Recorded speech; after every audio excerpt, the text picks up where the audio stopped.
Good morning, this is your Stat Sensei, Mr. Spensei, and this is regression sentence stems. And our scenario is too smart to have kids. Does the data from 20 randomly selected countries indicate that higher female literacy rates results in lower birth rates? Well, first off, a couple things. Literacy rate is our X, and we're going to put that in L1. And our birth rate is our Y, and we'll put that in L2. So this is going to be our explanatory variable, and birth rate will be our response variable. So I'll go ahead and highlight those that way because that's what we've consistently been doing. All right.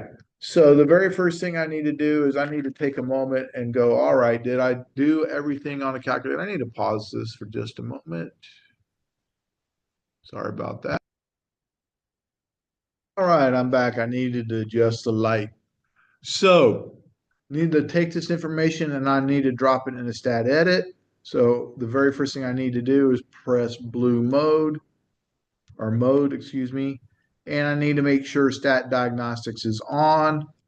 Highlight it, press enter, and we all want to be stat wizards, so make sure that's on. Once we do that, we can blue mode and quit out of it. And we're going to go to stat edit and enter the data. The X variables will go into L1, so literacy rate in L1, and birth rate we'll put into L2. We'll go ahead and do a stat calc, one variable statistics, and we're blue 1.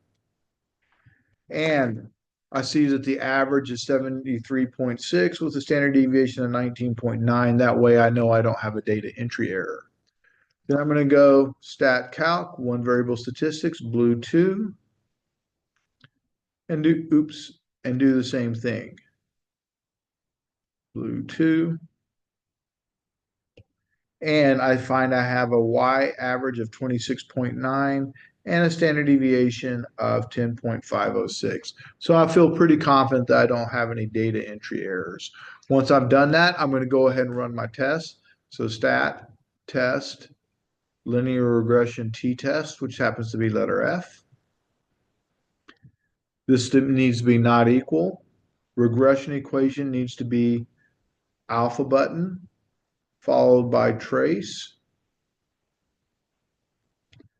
And first off, y hat equals a plus bx. So we need to talk about that real quickly. Y hat equals a plus bx. B is my slope, and the way to keep track of that is slope is always next to the x.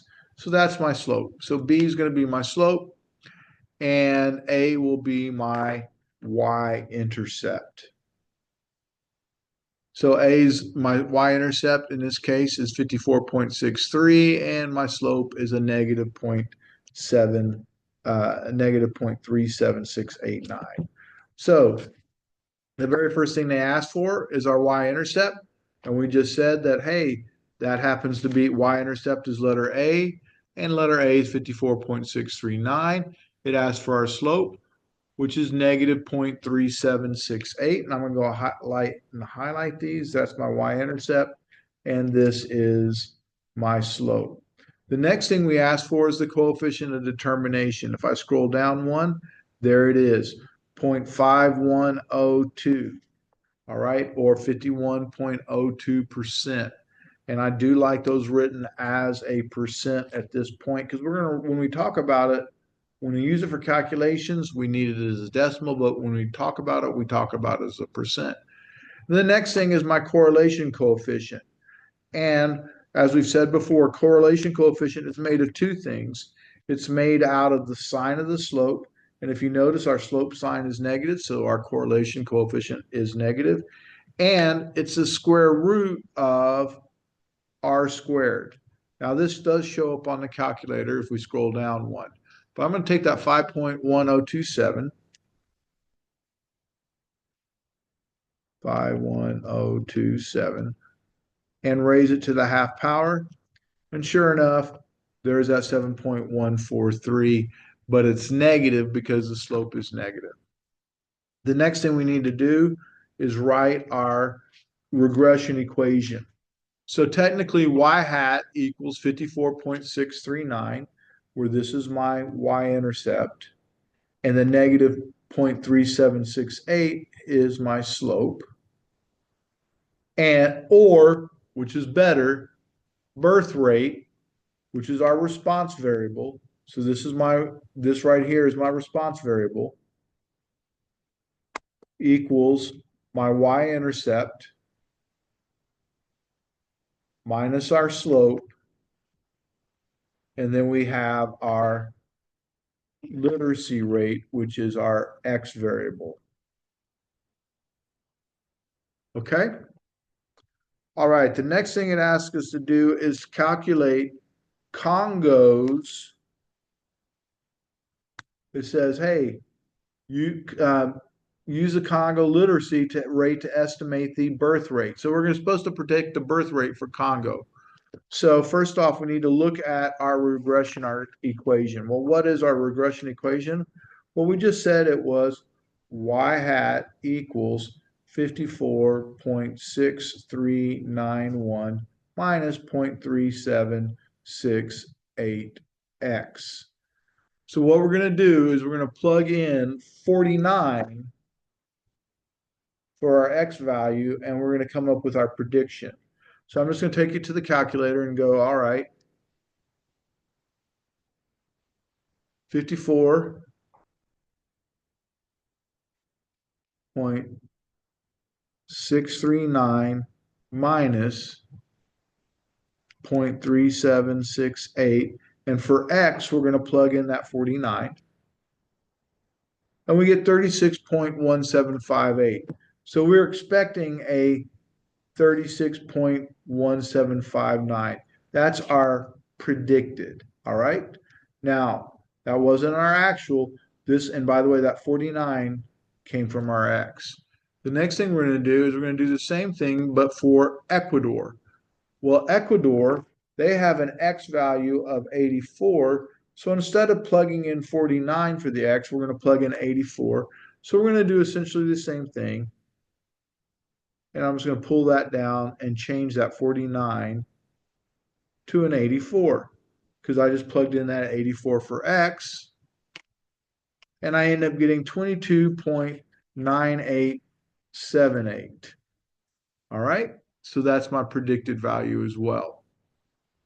The next thing it asked me to do is calculate the residuals. Okay, well, I haven't done any residual work yet. So let's go back and run our tests. Stat, test, linear regression t-test. Make sure to press alpha trace or this will not work. And we've got all that. Now we're going to go back to stat edit, and we're going to go to the top of L3, and we're going to press the blue button and the stat button and scroll down to number 7, which is residual. And it populated our residual. Okay, so it says calculate the residual for Gabon. I don't know if I said that right or not. So I need to look at Gabon. Technically, what it's doing is the observed minus the predicted, but it does it for us, and we're scrolling all the way down to where we see number 80. All right, and I see number 80 here, but that's not the one we're looking for.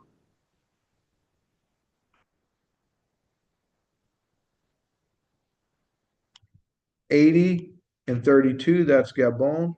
And I come up with a 7.5121 residual. Now, there's a lot of calculations that go into that, but we can just get it off the calculator.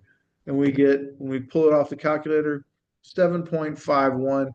This is a rounding error difference. So if you want to just write in 7.5121, that's fine. 7.5121.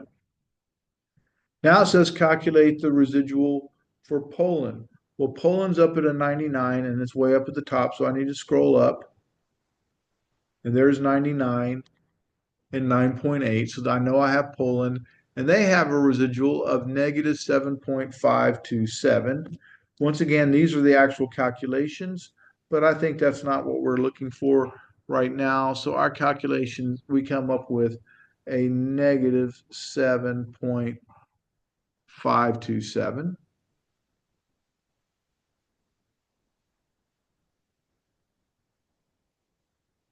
And I'm pulling that straight off the calculator for Poland. And the last one it says was Venezuela. Well, Venezuela is here at 94. So I need to scroll down until I get to 94, which is just a couple down, and it's 94 and 22. And I end up with a positive residual of 2.7886. So, and by the way, once again, we have rounding differences, 2.7886, but we're really close. Okay, so now we're going to define the following in context. We're going to define some variables. So the very first thing it's going to ask us to define is our slope. Well, what was our slope? Well, this is our slope. And as I've said before, I think it really helped to go back and remember that slope, see if I can fit this on the screen. You know what? I can do it like this. That slope is really a fraction and is the change in y's over the change in x's. But for regression, we're always going to put the number or the 0.3768 and always put it over 1 every single time. Now we need to put in our labels. Well, what was our x value? Our x value was literacy, and our y value was birth rate.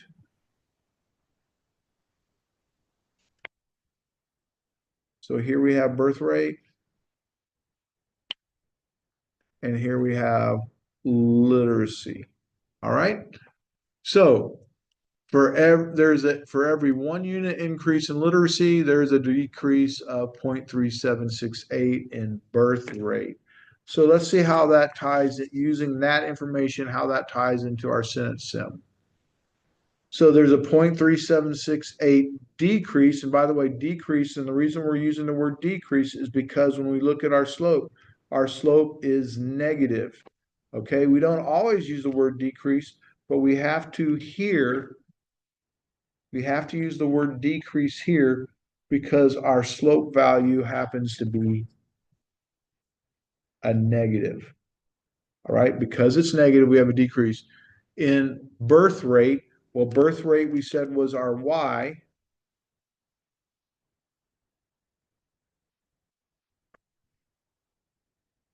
For every 1 unit increase in literacy rate. And literacy rate we said was our x. All right, so once again, really important to identify y and x.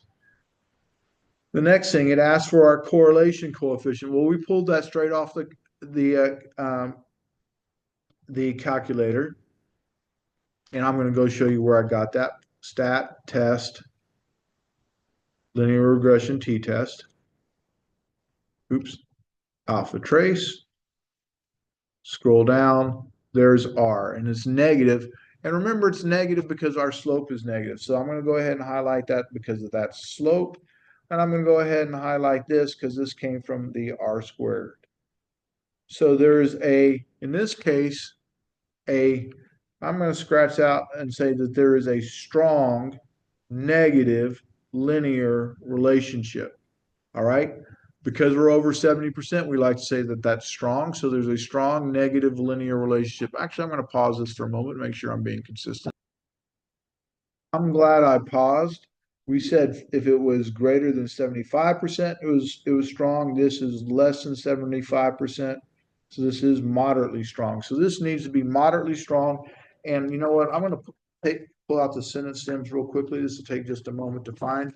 But on the sentence stems, the rules of thumb are if it's greater than 0.75, it's strong. If it's between 0.4 and 0.75, it's moderately strong. Well, in this case, we're greater than 0.4, but we're less than 0.75, so we're moderately strong. And in this case, we're negative, and it's real important to use the word negative because our slope was negative. All right? So a linear relationship between birth rate, which happens to be our y, and literacy rate, which happens to be our X. Oh,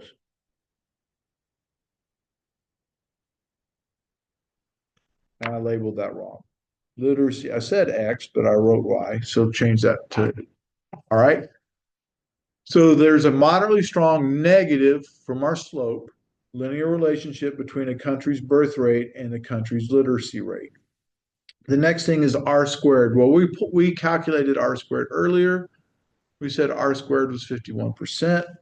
So in this case, 51% of the variation, remember this is our coefficient of determination or an R squared, of the variation in birth rate, so in our Y, can be explained by changes in a country's literacy rate. All right? And literacy rate is our X. Lastly, we have our standard deviation of the residuals. Okay, and we calculate, we pull that straight off the calculator. And I'll just run it real quickly, just stat test, linear regression t-test, alpha trace, and there it is, 7.554. So the standard deviation is 7.554. That came straight off the calculator. And it measures the variance in birth rate, which happens to be our Y,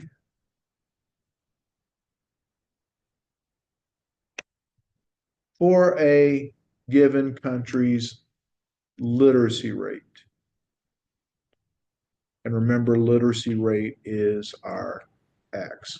So it's real important when you're, especially when you're doing the slope, because it just sets you up to be correct, to identify your Y and X variables. So in this case, we said Y over X and it's birth rate over literacy, because birth rate was our Y, X is our literacy. And remember, we're putting literacy in X. We're putting our X's in L1 and our Y's in L2. All right. I sure hope this helps. Put this back up on the screen.